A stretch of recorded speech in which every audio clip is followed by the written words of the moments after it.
Hello and welcome to Work Like a Girl, where we feature interesting women doing interesting work. Today I'm speaking with Anastasia Arkhipova.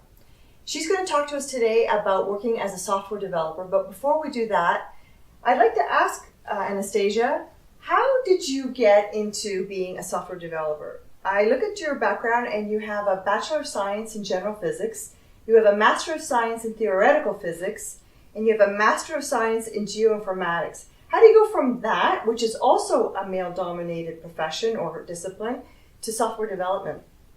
Well, to start with, my both parents have physicists. So when I was finishing school, they asked me what I would like to do. And I knew right away that I would like to code.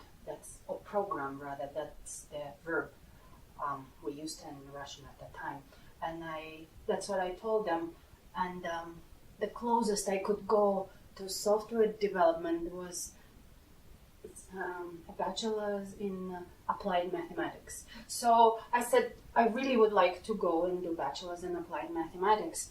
But my father, I guess it was a wise decision. He said, you know what, physics department where he worked has a special group that studies English as much as physics, and applied mathematics faculty didn't have that option. So he said, how about you study physics instead? And it was bachelor's in physics with a right to teach in English.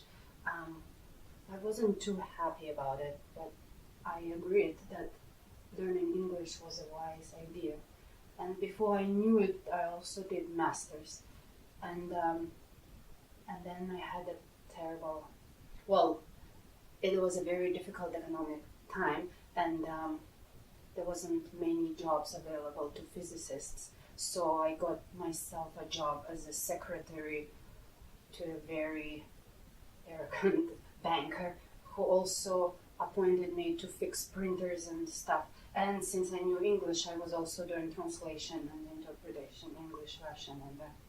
So I did that. But I wasn't happy because I did want to do software development, or the way I called it, programming. So anyway, I applied for a fellowship for students from developing countries, and that was in the Netherlands. And before I knew it, I was accepted to this Geoinformation program, and I wasn't sure what it was, but I fit the requirements criteria. I said, Geoinformatics, whatever it is, here I come.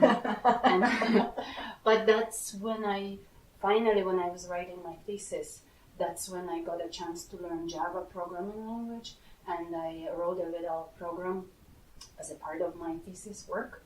And a week after I graduated, I got offered a job at a company in Amsterdam.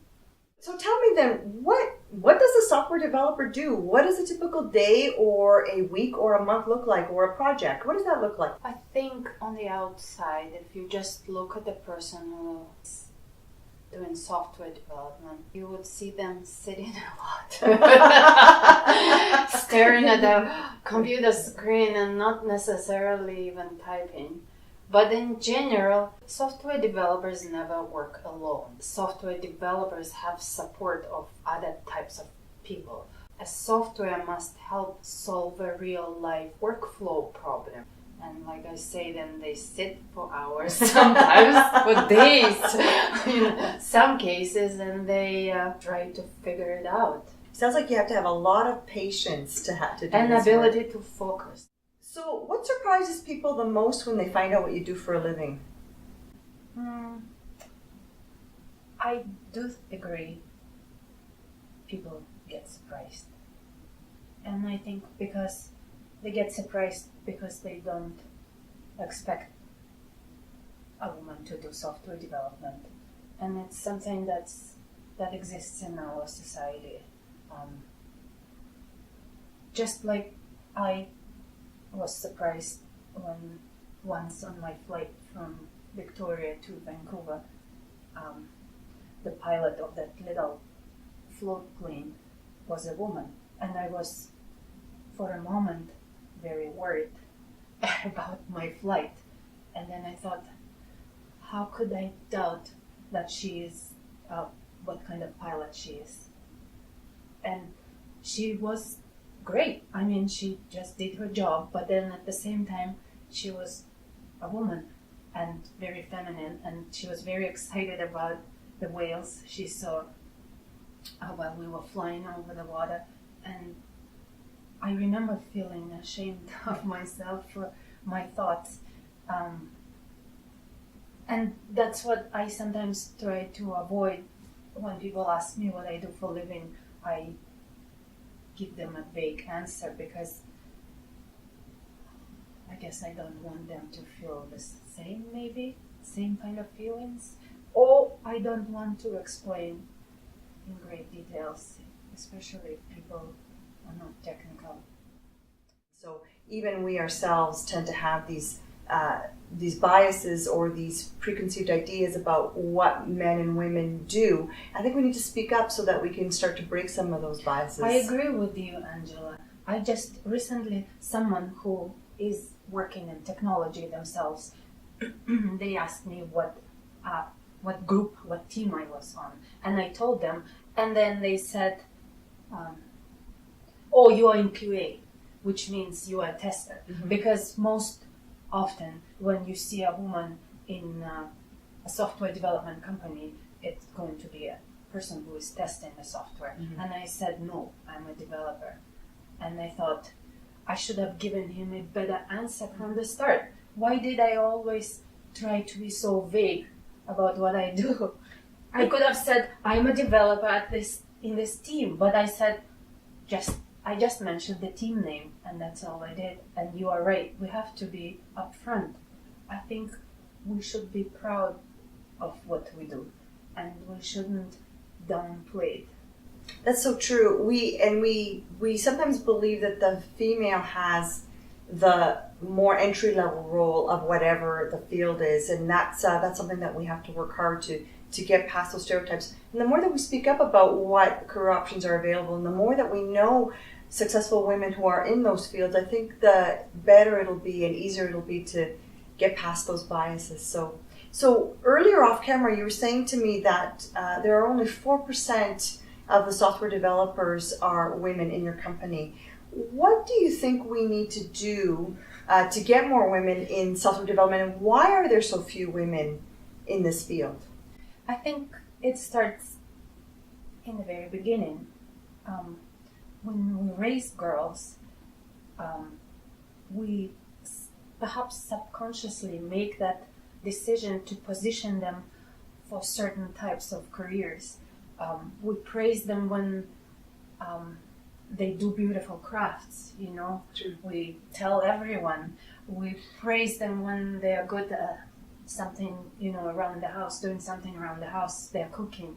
But we also should praise them when we see their emerging leadership skills. For example, instead of saying, hush, be quiet, don't stick out, go sit in the corner so no one knows you are here, you know, we have to help them cultivate those skills to be more assertive, because you do have to be more assertive if you work in a profession where you find yourself the only woman or just a handful of women. You have to play by the rules that exist, and that means, be more confident. And I think that's what we forget to help our girls develop. What are one or two of your favorite non-fiction books that you like to recommend or give as gifts to people? One of them is by a British writer. It's called Unlimited Memory. As a software developer, I have to study all the time. And this book is about how to remember things faster and better. And then I have one more book that I thought was very good. And it's especially good for people who want to advance their career and for women who work in male-dominated professions. And it's written by Judith Humphrey, and it's called Taking the Stage. I think it's full of practical tips and advices on how to carry yourself and how to present yourself and when you work. Anastasia, it's been fantastic talking to you. Thank you so much You're for welcome. sharing your insights and your career path, and also your ideas on how we can get more young girls and women into non-traditional professions. Thank you very much. This has been Work Like a Girl, and we'll see you next time.